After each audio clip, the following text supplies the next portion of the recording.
السلام علیکم ورحمۃ اللہ وبرکاتہ۔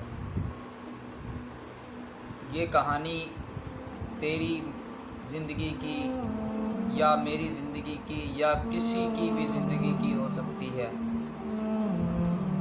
ویڈیو آپ نے پوری دیکھنی ہے اور یہ کہانی جو میں سنانے جا رہا ہوں اس پہ تھوڑا سا غور کرنا ہے۔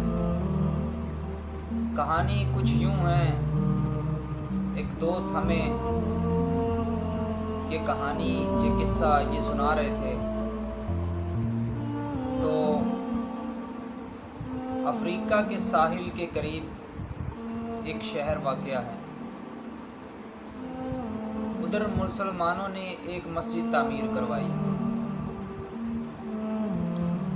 جس محلے میں وہ مسجد تعمیر کروائی گئی تھی ادھر ایک حافظ قرآن رہتے تھے۔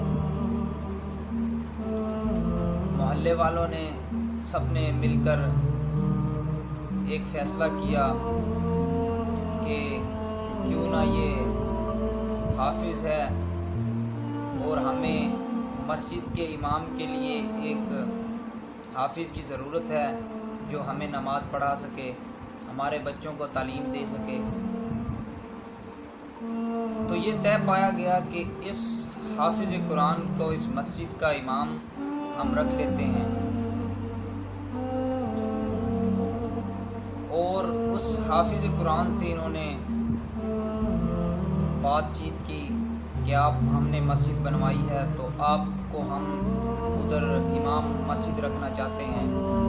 لڑکے نے جب یہ سنا اس نے فوراً حامی بھر لی کہ بھائی ٹھیک ہے، میں آپ کا امام مسجد بننے کے لیے تیار ہوں۔ تو سلسلہ کچھ یوں ہوا کہ اس لڑکے نے امامت شروع کر دی۔ تو ایک بھائی تھے جو بہت ہی نیک تھے، بہت ہی پرہیزگار تھے،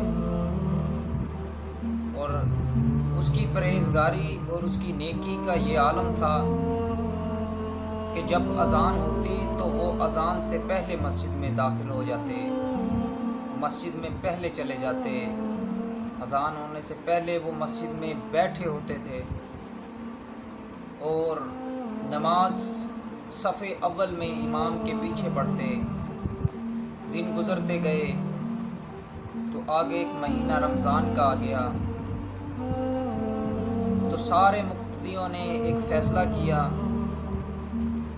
کہ کیوں نہ امام صاحب کی ہم ایک ایک کر کے افطاری کروا دیں، دعوت کر بلائیں امام صاحب کو۔ لوگ امام صاحب کی بہت عزت کرتے تھے کیونکہ ایک وہ تو امام مسجد تھے اور دوسری طرف وہ حافظ قرآن بھی تھے۔ تو ہر ایک مقتدی ڈیلی بیسس پر اس کو دعوت پر بلاتا تھا۔ تو پھر ایک دن اس نیک آدمی کی باری آ گئی، اس نے امام صاحب کو اپنے گھر دعوت پر بلایا، افطاری پر بلایا۔ امام صاحب چلے گئے، انہوں نے بہت کھانے پکائے، امام صاحب کی افطاری کے لیے بہت ہی زیادہ کھانے پکائے۔ امام صاحب پہنچے اور افطاری کی اور اس نیک آدمی کے لیے دعا کی۔ جاتے وقت پھر اس نیک آدمی نے کچھ کھانا اس کے گھر والوں کے لیے دیا، اس کی بیوی بچوں کے لیے دیا۔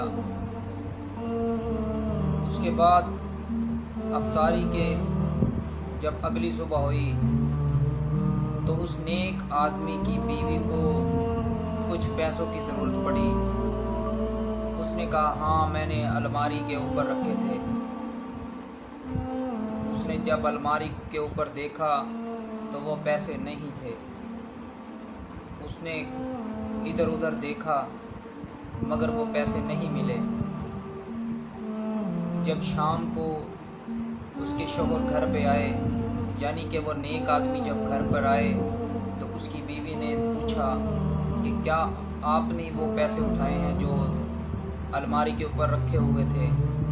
تو شوہر نے کہا نہیں میں نے نہیں اٹھائے۔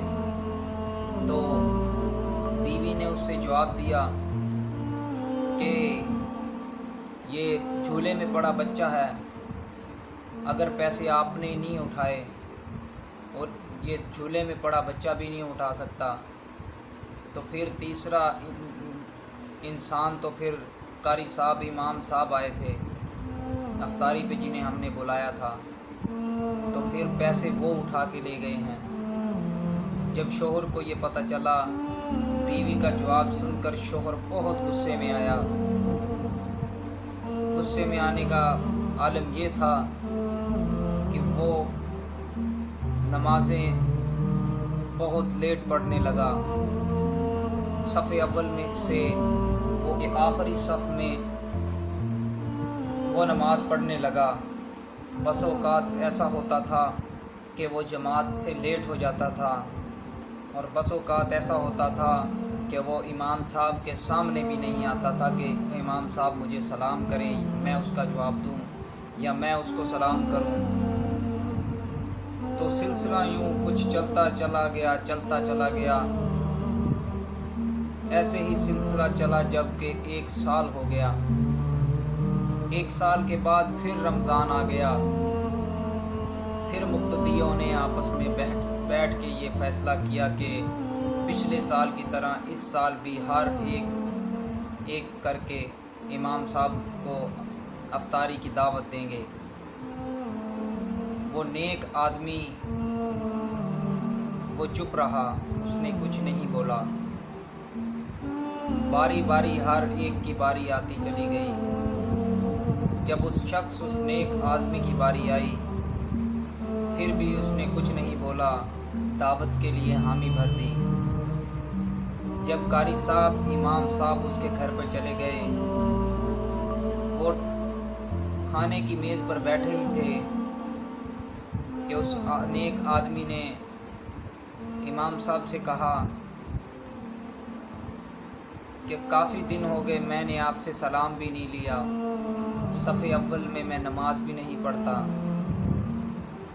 تو فوراً امام صاحب نے پوچھا کہ یہ میں کافی دن سے آپ سے پوچھنا چاہ رہا تھا کہ آپ کی کیا مصروفیات ہے، کیا وجہ ہے، مگر مجھے پتہ نہیں چلا، میں آپ سے پوچھ نہیں پایا۔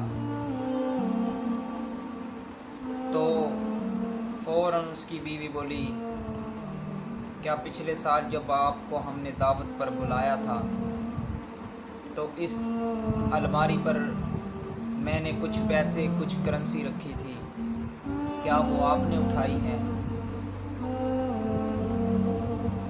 امام صاحب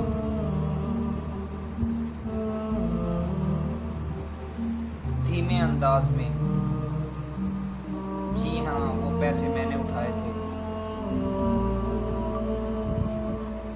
اس کی بیوی نے اسی وقت فوراً کہا تو پھر آپ نے وہ پیسے اٹھائے تھے تو آپ نے ہماری پیسوں کی چوری کی تھی۔ اور اس نیک آدمی اس شخص نے امام صاحب کو کہا امام صاحب اگر آپ کو پیسے کی ضرورت تھی تو ہمیں بتا دینا تھا، چوری کرنے کی کیا ضرورت تھی؟ تو وہ امام صاحب رونے لگے، زاروں قطار رونے لگ گئے۔ اس نیک شخص کی بیوی نے فوراً کہا کہ اب آپ کیوں روتے ہو؟ ہم نے تو آپ کی بات کو عیاں بھی نہیں کیا، ہم نے تو آپ کی چوری کو کسی کو بتایا بھی نہیں ہے، پھر آپ کیوں رو رہے ہو؟ امام صاحب نے کہا جب آپ کچن میں کھانا پکانے چلے گئے تھے تو کھڑکیوں سے تیز ہوا سے وہ الماری سے پیسے اڑ کے گر رہے تھے، تو میں نے ان کو اٹھایا اور میں نے چاہا کہ میں ان کو پتھر پر رکھ دوں نیچے زمین پر، مگر نہیں، میں نے سوچا کہ آپ کہاں ڈھونڈیں گے ان کو۔ تو پھر میرے ذہن میں خیال آیا کہ میں کیوں نہ یہ پیسے قرآن میں رکھ دوں، جب آپ صبح تلاوت کرنے کے لیے اٹھو گے